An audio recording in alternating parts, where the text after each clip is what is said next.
Hi, I'm Dan Shinder with Drum Talk TV, and I got an adventure to share with you. It all began as a Drum Talk TV project to cover a Taiko troupe called Yamadadaiko in the rural agricultural area of Japan in the Kochi Prefecture. We were invited to a private performance at the rehearsal space on a farm, as well as to do an interview. But what unfolded was also a Kochi adventure I want to take you on through our eyes. You'll see Yamadadaiko, of course, ancient castles, amazing countryside, arts and culture, Yamadadaiko, museums, botanical gardens, me dancing with a geisha, Yamadadaiko, a visit to a sake brewery, the local food, awesome places to stay, and even a private Buddhist temple blessing ceremony for my wife and I. Did I mention Yamadadaiko?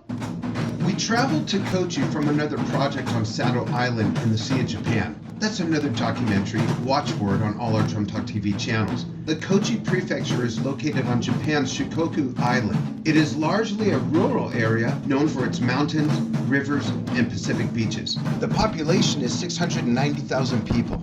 The capital, Kochi City, has one of Japan's best preserved feudal castles, Kochicho, established in the Edo period of the 1600s, and we will take you there. In fact, I'll take you through our Kochi adventure day by day. But first, a quick introduction to Taiko drumming and the awesome group we came to meet with, Yamadadaiko. In Japanese, the term Taiko refers to any kind of drum, but outside Japan, it is used to refer to any of the various Japanese drums called wadaiko. Taiko have a mythological origin in the Japanese folklore, but historical records suggest that Taiko were introduced to Japan through Korean and Chinese cultural influences as early as the 6th century CE. Some Taiko are similar to instruments originating from India. Archaeological evidence also supports the view that Taiko were present in Japan during the 6th century of the Kofun period. Their function has varied throughout history, ranging from communication, military action, theatrical accomplishment, the religious ceremony to both festival and concert performances. In modern times, Taiko have also played a central role in social movements for minorities both within and outside Japan. The Taiko group Yamadadaiko is a group that has been playing Japanese drums in the present Tosa Yamada-cho, Kami City since 1987. They play with the synthesizer incorporated into their sound to create a unique signature soundscape. They truly have a passion for this, as all the members have other full-time jobs, though it is clear to see that they pour themselves completely into their passion for their musical art as a group. Led by Mr. Hitoshi Nishioka, here are some excerpts from my interview from our time with them. Hey, how's it going, everybody? Dan Shinder here on Drum Talk TV. We're thrilled to be in the countryside of Kochi, Japan. And I want to thank Hannah, our translator, who's going to help us out, with Nishioka-san, who is basically the leader of Yamadadaiko here in Kochi. Nishioka-san, tell us about Yamadadaiko and what makes it so unique.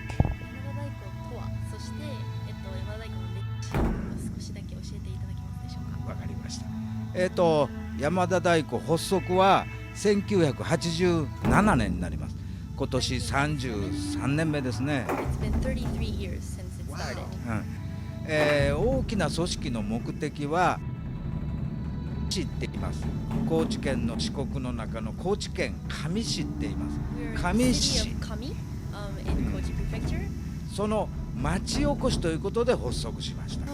And the origin story of Yamadadaiko is that it was built to sort of unite the city, the people, to bring locals together. Wow. なかなかね、古道さんにも行かれたということで、I've heard that you've been to the Kodo performance in Niigata, Sado. 古道さんはプロとしてそれで食べていって、地域の貢献はやってると思うんですけども。Kodo is a professional Taiko team, right. Troupe. 自分らはすべてボランティアです。But we are all volunteers. We're not professionals. 営業でお金いただきますけども、個人のギャラは出さないっていうやり方なんで、でそこが大きくプロの方と違います。自分らはみんな仕事を持ちながらやってるわけなんですね。It is very different from Kodo because this is not our main profession. This is just a side sort of hobby, something that we love to do. So it's a volunteer. It's very different from the Kodo performance. はい。まあだから、お金目的でやってるわけじゃなくて、まあ町おこしとはなんだろう。どうすることが山田太鼓のが町おこしとして、存在できるかっていうことを日々追求しているっていう組織のチーム目的があります。So the whole goal and purpose of Yamadadaiko is not for money or anything like that because it's not our profession, but we do it because we want to bring the locals together and we want music to be at the center of our city. Right, and I'm sure for the love of the Taiko tradition of drumming, right? Yamadadaikoに対しての愛もそこにありますか？今言ったのは組織の目的であるけど、一方でじゃあ中身とは何て言ったら音楽性というか、これ和太鼓って言いますね。日本の民族楽器ですね。まあ You gonna remember all that? I know that was a lot. I should have sort of cut that up. But in terms of our internal goal, though, in terms of our love for the instrument, this is a very traditional Japanese taiko instrument. But we've only started 33 years ago, and that's actually very recent compared to other taiko troupes. And so we're still trying to build our presence here in the city. That's great. And 33 years is a long time. Like, how many of you have been in the same band for 33 years? I don't think many of us at all. That's one thing. The other thing, I love that it's a community organization and that one of the priorities is to bring people together in the community, and music and food are the things that bring people together throughout the world. So there you go. I wanted you to hear it from Hitoshi-san. What their purpose is really all about community, and it really is a reflection of the people of the Kochi Prefecture.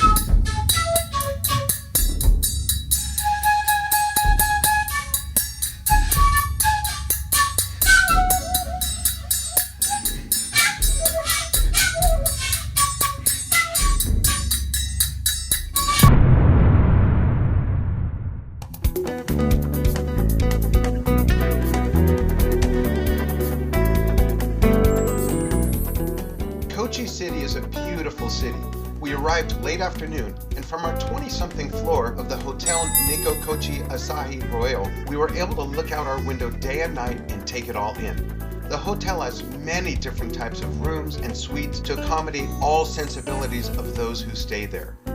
That night, we had an amazing first-time experience. Dinner with a geisha at Hamacho, not far from our hotel. And that's my wife, Encha. An awesome Japanese dinner. And yes, I danced with our geisha for the evening. The sake made me do it.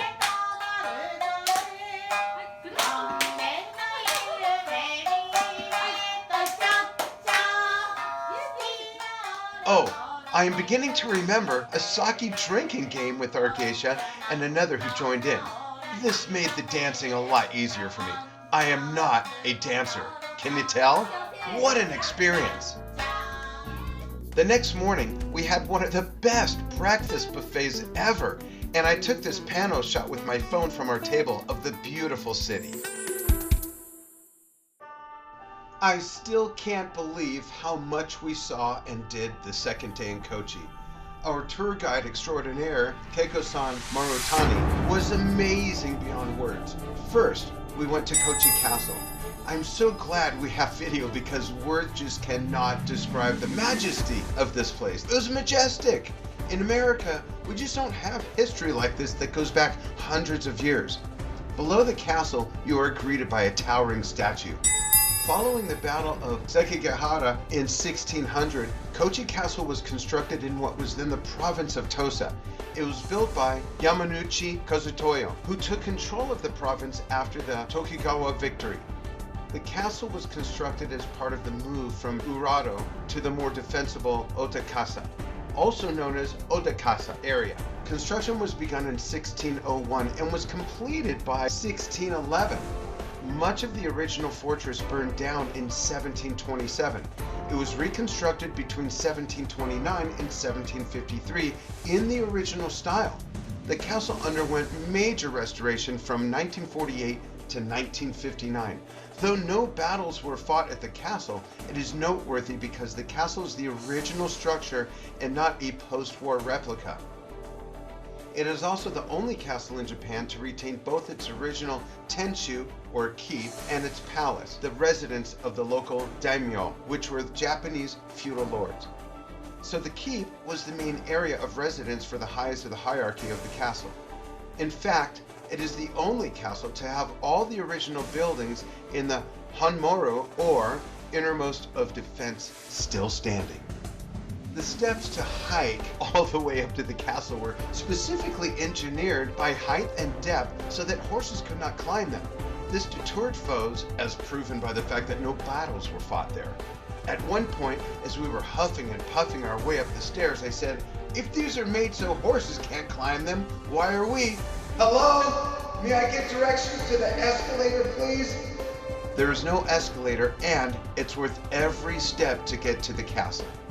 Just looking at the exterior walls of fortification as you walk your way up, it's hard not to imagine the stories these stones would be able to tell if they could.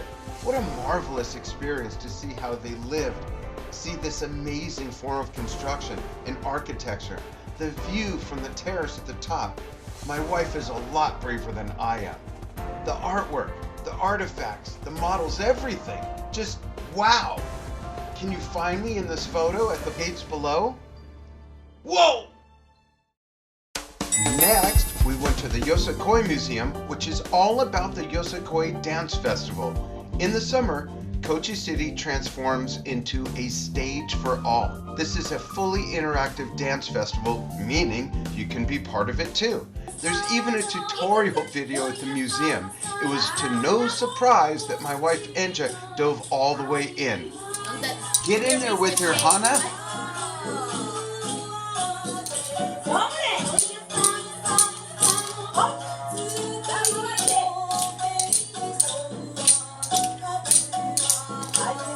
Yosakoi is a large-scale festival running for 4 days every year from August 9th through the 12th in the heart of Kochi City. During Yosakoi, about 200 teams totaling approximately 20,000 people within Japan and even overseas from over 24 countries gather to dance. And yes, she stood over me until I picked something out for a photo. No sake, no dancey for this guy. The museum has a complete history of the festival, including dress, clackers, and more. Fascinating!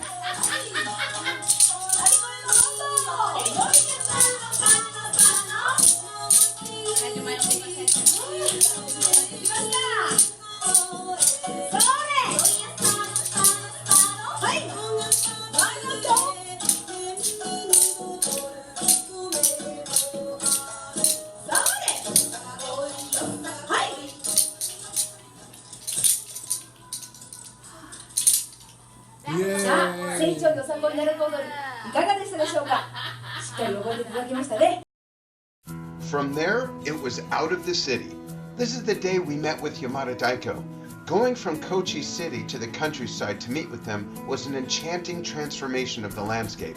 Seeing the mountains rise, the rivers flow, and the endless acres of agriculture wave in the breeze was breathtaking. After that, we went to Hibiya Records for dinner. Keiko-san knew the folks that owned this restaurant, tavern sort of place. They lived there. They had converted it from an old hospital for women. Here's the bizarre footnote to it all. The wife of the couple who own it was born there. She even knew what room she was born in. I asked if it changed since then, and she said she didn't remember what it looked like when she was born. The dinner was absolutely exquisite. Next, we were on our way to our stay for the night to unwind from a week's worth of activity in one day. We drove through more rural areas and beautiful countryside to retire for the night at the 6th Diary Hotel in Kami. This place was so suited and themed for young families, I felt like a kid. The view from the entrance was a beautiful panoramic and the sleep was deep.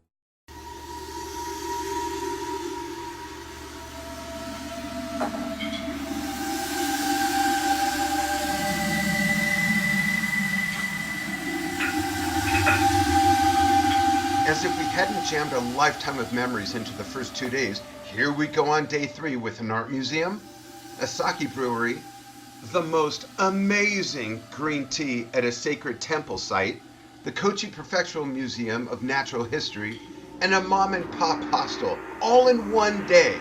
First stop, Kagura Art Gallery, dedicated to the art of Ikken. My wife Enja is a professional artist, as was my mother, and this was a real treat for both Enja and I. So, who was Ikken? In the 1800s, he worked as an official painter of the Tosa aristocracy. Kochi used to be called Tosa in the Edo period. However, trouble found him, so he left on a long journey without any plan. After a long journey, he reached Akaoka, where his aunt lived. Here, he created his art in a sake warehouse. Now, I can see how that would be inspirational. Fast forward to now, his art is displayed here at this museum. The array of his work is astounding, and so much storytelling. Each picture captures the imagination of each visitor with their powerful presence. This is because they are illuminated by a swaying light of candles, so they seem as if they are moving. His work is truly magnificent, and so is this museum.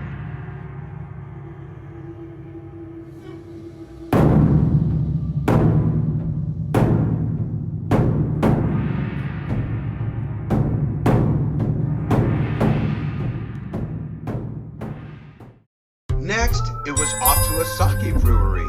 May I get a hooray? All right, close enough. We met with Mr. Matsuo at Matsuo Sake Brewery, coincidentally enough. So the frames have rubber in between them, and so it kind of like expands as you press the rice. Yeah, and there's one over here, another one. Oh. Yeah, it's kind of what we saw in the other one. Yeah. The accordion is the same. I had no idea we would see that here.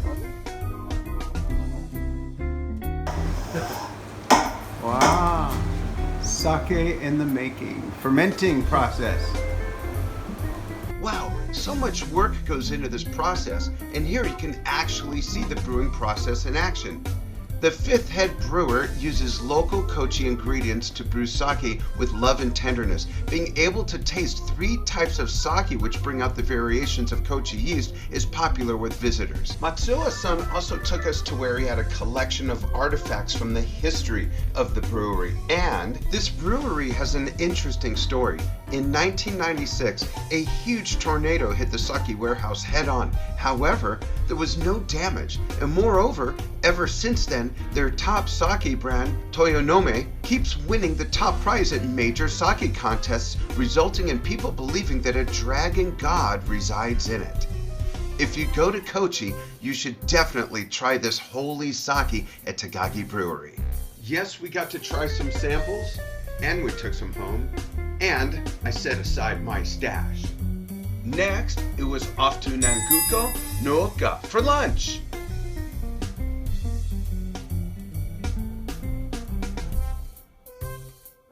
Oh my, there was this roasted black garlic that was unbelievable. It tasted like candy.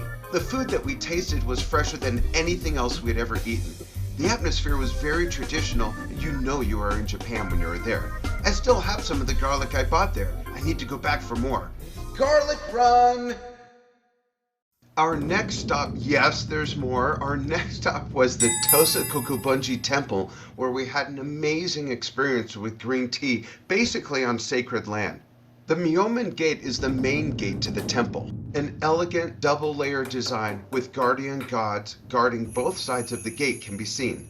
It is rumored to be presented as a gift from the Tadayoshi Yamauchi family, the second Lord of Tosa, in 1655. The temple was constructed under direction of the high priest Kyoki in the year 741 by the wishes of the 45th emperor, who ordered the temple to be built on the best land available in Shikoku. It became the 29th holy site for visit to 88 temples in Shikoku, where the sound of pilgrims' bells ring perpetually. Now that's a bell. This is the Daishu. The building is a place of worship for the founding priests of Shingon Buddhism and was built in 1634. 1634! See, like I said, we don't have this kind of history in the United States. And it was repaired in 1804 and 1884.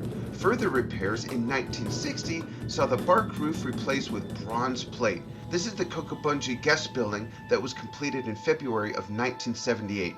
The building was originally built for the second lord of Tosa, Tadayoshi Yamauchi, in March of 1650. The building is used as a meeting place by believers and visitors, and the garden, complete with monuments, can be seen from the hallways.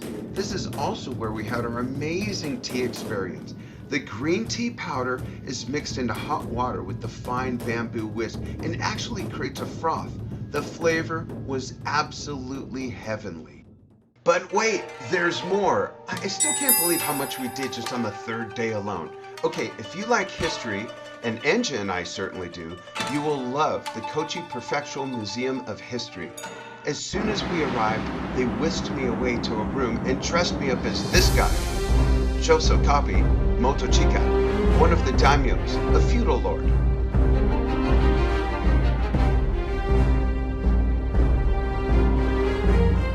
I was a little disappointed I couldn't keep the outfit.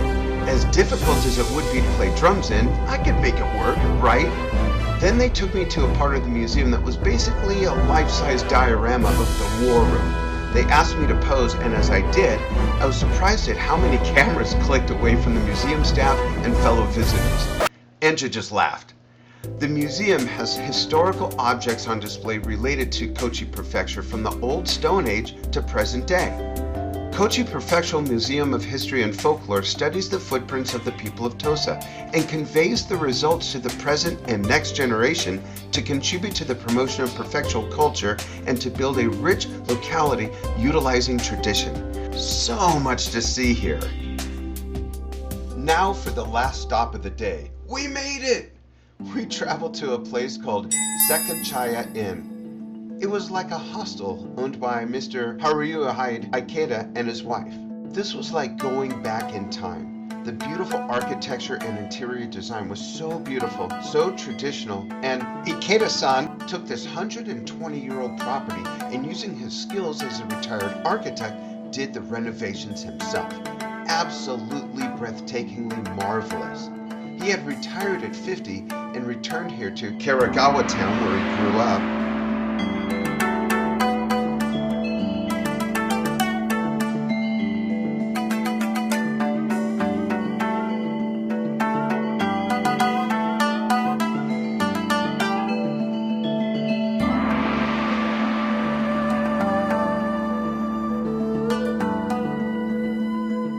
We had a jazz concert recital that night with him on guitar and his wife on keyboards with programmed tracks to play along with. It was very sweet. And a nice breakfast the following morning, which included a salmon sandwich.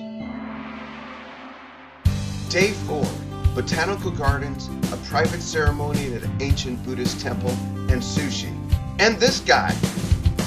Day 4, our last day of the Kochi journey, began with Monets Garden, dedicated to Claude Monet in Kitagawa village, not far from where we spent the night at the hostel. This is the only sanctioned Monets Garden outside of France. Now that's impressive. It's basically a trip into the great Impressionists world, with over 70,000 plants and flowers to see. The popular blue water lilies can be admired from around late June to early November. There's also a museum. They did not allow pictures in the museum, so I don't have those to show you. So, go there yourself and enjoy it. And my wife, being a big fan of Claude's work, had to get her photo taken with him. Sit back, relax, and enjoy the music and the sights as we virtually walk you through this world of tranquility. And by the way, I love gardening. That's kind of like my keep me off the news thing, other than playing drums, of course.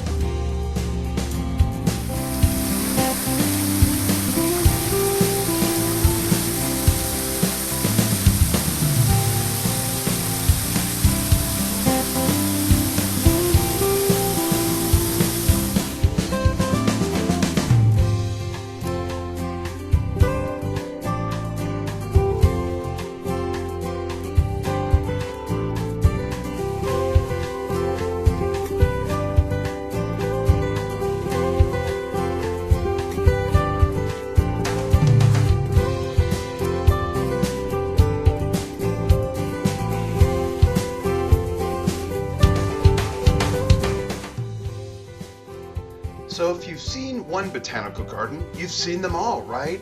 Wrong.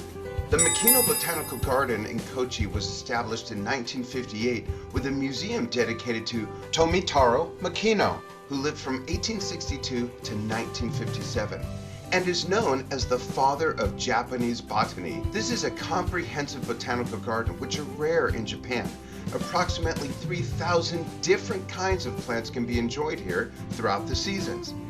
An exhibit introduces the accomplishments of world-renowned botanist Dr. Makino, and there is also an interactive exhibit to be enjoyed by both children and adults. Dr. Makino was born in Sagawa Town in Kochi Prefecture. Raised in the rich nature of Kochi, he became interested in plants from an early age and gained knowledge of plants all on his own.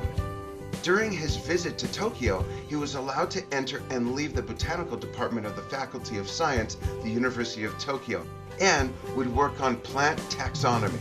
He discovered and published a new species, Yamadadaiko, in Botanical Magazine, which he was involved in launching himself, and became the first Japanese person to give a new species a scientific name. Wow, what an accomplishment! In 1994, it was said that about 400,000 specimens were collected during his lifetime, and his collection is about 45,000. Dude was not lazy. He was known as one of the people who named more than 1,500 kinds of plants, including new varieties, and laid the foundation of Japanese plant taxonomy. Even today, his published work, Makino Japan Botanical Encyclopedia, is shared by researchers and enthusiasts worldwide. What I'm going to show you next is not only deeply personal, but the most magical way to end this amazing trip through Kochi, Japan. Keiko-san, our host and guide, had set up a special visit to Chickering G Temple and had arranged for a private traditional prayer ceremony performed for us with Buddhist monks. My wife and I didn't know what to expect. First of all, the grounds were absolutely enchanting. Our entire visit was like walking through a history book, but this left us speechless. Yes, even me. We were surprised upon checking in that one of the monks gave us a form to fill out. As a married couple, we were to review about a dozen categories. They would prepare a prayer for us and for us to select two. I'll keep our selections private, I'm sure you understand. I've put some excerpts of the ceremony together for the sake of time.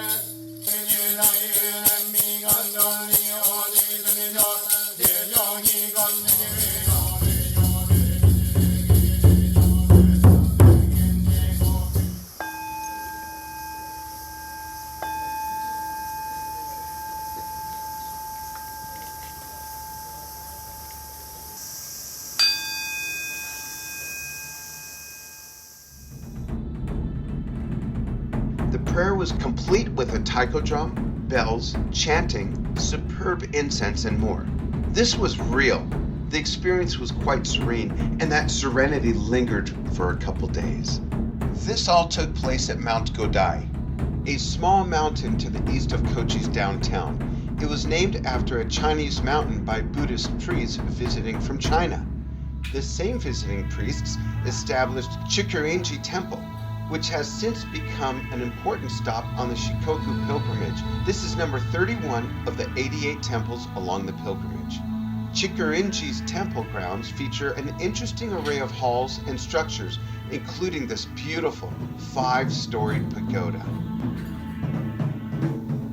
Wow, Kochi, Japan. What a trip. Literally.